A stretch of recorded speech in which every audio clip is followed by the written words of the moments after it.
எல்லாருக்கும் வணக்கம். Cheese kitchen click பண்ணதுக்கு ரொம்ப நன்றி. ஸோ இன்றைக்கி சீஸ் கிச்சன் சேனலில் மாங்காய் ஊறுகாய். இந்த மாங்காய் ஊறுகாய் கொஞ்சம் வித்தியாசமானது. சாதத்தில் பெனஞ்சு சாப்பிட்ற அளவுக்கு சூப்பராக இருக்கும். சைட் டிஷ் இல்லாமல் சாதத்தில் பெனஞ்சு சூப்பராக நல்லா புளிப்பாக காரமாக டேஸ்ட்டாக இருக்கும். இது எப்படி செஞ்சுன்னு பார்க்குறதுக்கு மறக்காம சீஸ் கிச்சனுக்கு சப்ஸ்கிரைப் பண்ணுங்கள், லைக் பண்ணுங்கள், உங்கள் நண்பர்களுக்கும் வீடியோ ஷேர் பண்ணிடுங்க. போவாங்க. இப்போது இந்த மாங்காய் ஊறுகாய்க்கு நம்ம சில இன்க்ரீடியன்ஸ் வந்து அரைச்சிக்க போகிறோம். ஸோ அதுக்கு வந்து நான் பூண்டு சேர்க்குறேன், அதுக்கப்புறம் சீரகம், அதுக்கப்புறம் கட் பண்ண மாங்காய், அதுக்கப்புறம் சில்லி பவுடர், அதுக்கப்புறம் மஞ்சள்.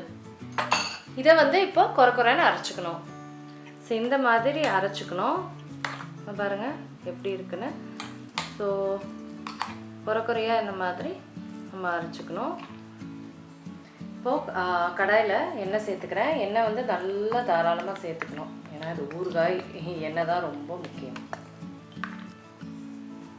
ஸோ எண்ணெயில் வந்து கடுகு சேர்த்துக்கிறேன். இப்போ கடுகு வெடிக்குது, நான் வந்து வெந்தயம் சேர்த்துக்கிறேன். வெந்தயம், காஞ்ச மிளகாய், பூண்டு,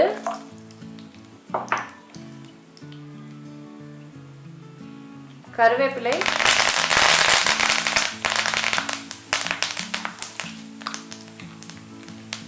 அப்புறம் அரைச்சோம் பார்த்தீங்களா அந்த விழுது.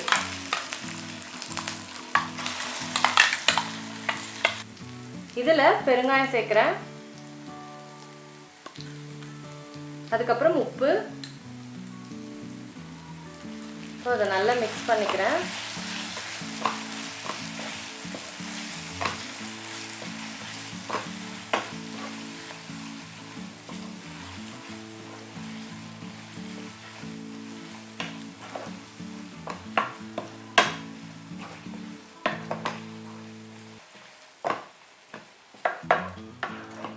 இதை வந்து நம்ம கொஞ்ச நேரம் குக் பண்ணால் போதும். எண்ணெய் வந்து நல்லா பிரிஞ்சு வரும். ஸோ எண்ணெய் நல்லா பிரிஞ்சு வர ஆரம்பிச்சிருச்சு. ஸோ நம்மளுக்கு ஊறுகாய் முடிஞ்சிருச்சு. ஆஃப் பண்ணி நம்ம ஆற விட்டுட்டு ஒரு பாக்ஸில் நம்ம இதை கன்வெர்ட் பண்ணிக்க வேண்டியதுதான். ஸோ அவ்வளோதாங்க, சூப்பரான மாங்காய் ஊறுகாய் ரெடி ஆகிடுச்சு. இதை நீங்கள் சாதத்தில் பிணைஞ்சு சாப்பிட்டிங்கன்னா அவ்வளோ டேஸ்ட்டாக அவ்வளோ சூப்பராக இருக்கும். கண்டிப்பாக இந்த ரெசிபி ட்ரை பண்ணி பாருங்கள். நான் உங்களை சீக்கிரமாக அடுத்த வீடியோவில் சந்திக்கிறேன். வணக்கம். இருங்க எங்கே போகிறீங்க? இந்த 2 வீடியோஸும் கண்டிப்பாக உங்களுக்கு பிடிக்கும். கிளிக் பண்ணி பாருங்கள்.